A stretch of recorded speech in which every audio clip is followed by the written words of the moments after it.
Assalamualaikum warahmatullahi wabarakatuh. Subhanal khair, kaifa halukum? Gimana kabarnya anak-anak? Semoga kita senantiasa dalam keadaan sehat walafiat ya. Bagi kita, di antara kita atau teman-teman kita, saudara kita, orang tua kita atau guru-guru kita yang sedang sakit, semoga Allah segera angkat penyakitnya dan diberi kesehatan yang sempurna. Amin ya Allah rabbal alamin. Baik anak-anak, sebelum kita mulai mari bersama-sama kita baca basmalah. Bismillahirrahmanirrahim. Nah, oke. Pada kesempatan kali ini kita akan lanjut materi kita, yaitu masih tentang organ peredaran darah manusia. Nah, kemarin kita sudah membahas tentang jantung, ya, bagian-bagian jantung, juga cara kerja jantung. Nah, sekarang kita akan lanjut ke pembuluh darah. Nah, yang kedua, yang pertama jantung kemarin, sekarang pembuluh darah. Apa itu pembuluh darah? Pembuluh darah adalah bagian dari sistem peredaran yang mengedarkan darah ke seluruh bagian tubuh. Jadi fungsinya dia itu untuk mengedarkan darah. Jadi dalam tubuh kita ini ada yang namanya pembuluh darah. Ya, dia fungsinya untuk mengedarkan darah ke seluruh tubuh. Kan kemarin kita sudah pernah bahas juga bagian dari jantung ya. Ada yang mengedarkan ke seluruh tubuh, ada yang mengedarkan dari seluruh tubuh ke jantung, ada yang ke paru-paru, ya kan?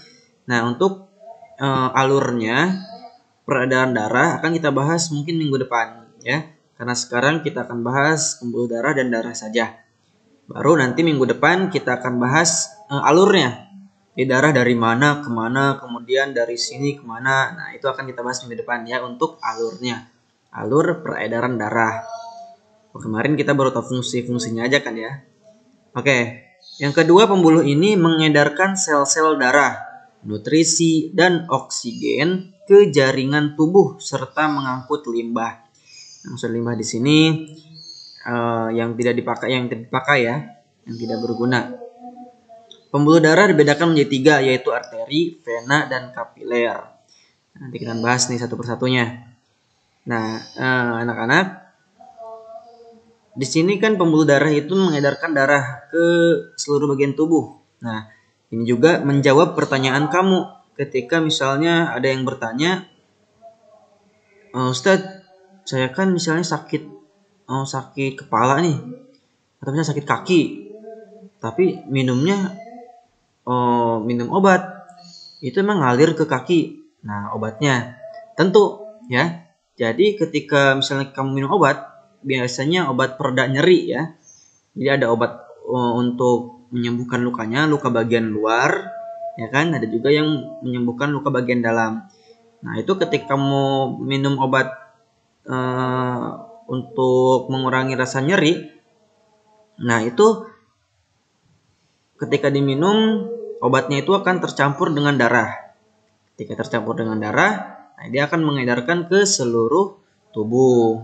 Sama seperti ketika kita nauzubillah ada yang misalnya orang lain yang terkena gigitan ular berbisa.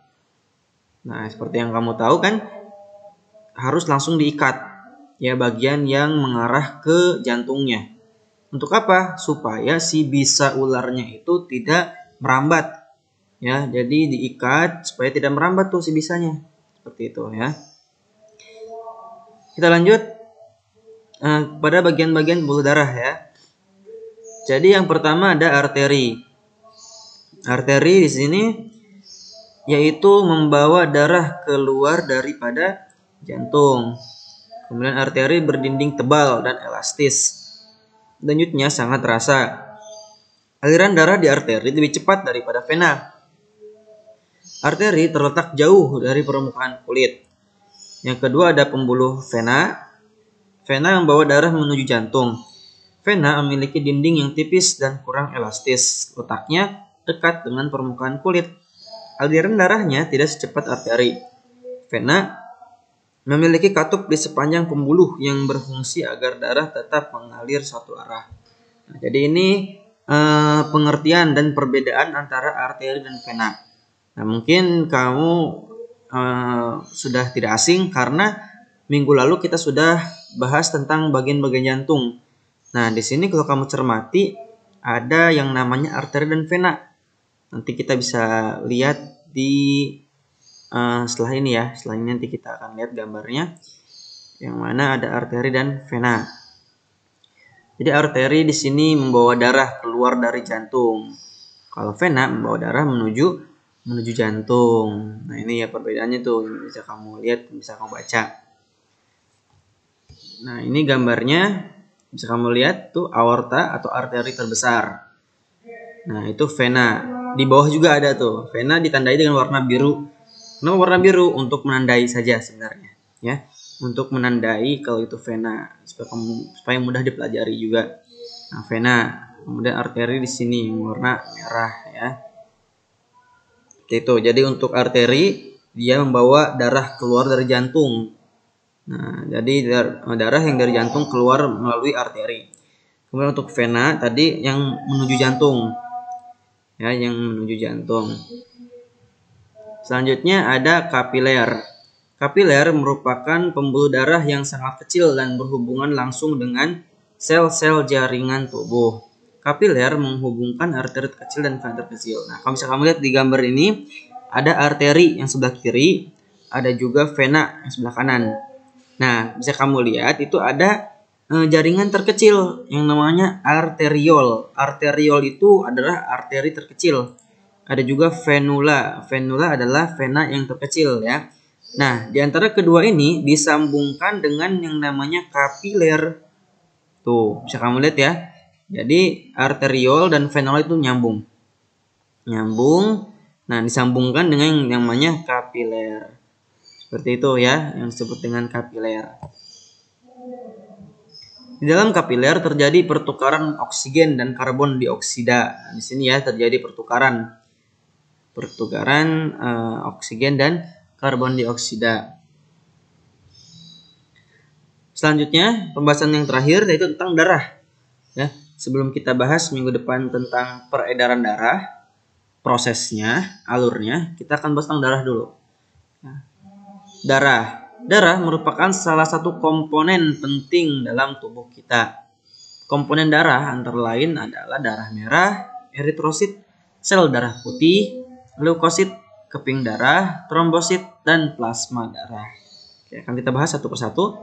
Yang pertama, sel darah merah atau eritrosit. Sel darah merah berperan sebagai pengangkut oksigen dan karbon dioksida. Sel darah merah mengandung protein berwarna merah yang disebut hemoglobin. Hemoglobin berfungsi untuk mengangkut oksigen ke seluruh tubuh. Nah, ini adalah sel darah merah. Makanya ini yang paling berperan ya, yang membuat darah kita menjadi warna merah. Di sini ada sel darah merah berperan sebagai pengangkut oksigen. Nah, ini berarti fungsinya sangat penting ya. Dia mengangkut oksigen dan karbon dioksida. Kemudian sel darah merah juga mengandung protein yang disebut dengan hemoglobin yang berfungsi sebagai mengangkut oksigen ke seluruh tubuh. Kemudian yang kedua ada sel darah putih atau leukosit. Sel darah putih berperan membunuh kuman yang masuk ke dalam tubuh. Nah, jadi ini gambarnya untuk sel darah merah, ini gambarnya untuk sel darah putih. Nah, sel darah putih juga dia sangat penting ya, tidak kalah penting dengan sel darah merah karena fungsinya tadi untuk membunuh kuman. Nah, banyak sekali yang bilang kekurangan sel darah putih. Nah, ketika kekurangan sel darah putih berarti proteksinya atau sistem keamanannya dalam melawan kuman dan virus ya itu akan berkurang karena tadi ada kekurangan sel darah putih. Nah, ini bisa kamu lihat ya, ada sel darah merah bentuknya lekung seperti itu ya, ada lekungan, kemudian ada sel darah putih seperti ini. Yang ketiga ada yang disebut dengan keping darah atau trombosit. Keping darah berperan dalam proses pembekuan darah dan penyembuhan luka. Ada plasma darah. Plasma darah merupakan bagian cair dari darah yang terdiri dari 90% air. Nah, plasma darah berperan mengangkut zat-zat makanan dan hormon. Ini gambarnya ya. Yang sebelah kiri itu keping darah atau trombosit. Nah, ini yang membuat kita ketika misalnya luka, ya kan, jatuh atau terkena luka bagian tubuh. Nah, ini fungsinya nih, trombosit ini, skipping darah. Dia membuat darah kita membeku dan penyembuhan luka. Karena kalau kamu perhatikan kan, ketika luka, lama-kelamaan si lukanya itu akan membeku darahnya kan. Nah, bagi yang mempunyai penyakit kekurangan ini, trombosit, misalnya trombositnya kurang, nah dia akan sangat sulit untuk penyembuhan luka. Ya, ketika luka tergores pun, nah, dia akan sangat lama dalam penyembuhannya. Kan hanya tergores ya. Kalau normalnya kan kita kalau misalnya tergores atau lecet kan lama-kelamaan langsung kering lukanya, ya kan? Langsung kering. Nah, kalau yang kekurangan di sini trombositnya, dia akan lama keringnya. Ya. Ketika lama kering, otomatis itu akan menimbulkan infeksi, ya. Kalau lama kering kan ketika masih basah itu sangat rentan terhadap kuman, bakteri, virus, ya kan, dari luar. Misalnya debu lah atau apa gitu kan. Ketika makin lama dia keringnya lukanya, maka makin lama makin rentan juga terhadap penyakit. Nah, ketika itu maka akan muncul penyakit baru dari infeksi luka tersebut, ya. Bisa misalnya ada bernanah atau bengkak, segala macam, ya, banyak penyakitnya.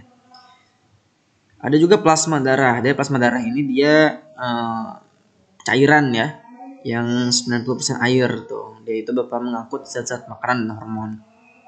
Nah, ini adalah bagian dalam tubuh kita, bagian pembuluh darah. Jika kamu lihat tuh yang seperti selang, ya. Selang itu seperti pembuluh, itu namanya pembuluh darah. Nah, dalam isi pembuluh darah itu ada sel darah merah yang paling atas tuh. Kan bentuknya seperti itu. Sel darah merah. Kemudian ada sel darah putih. Yang warna putih itu, ya kan? Kemudian ada plasma darah, cairan. Bisa kamu lihat itu cairannya, ya.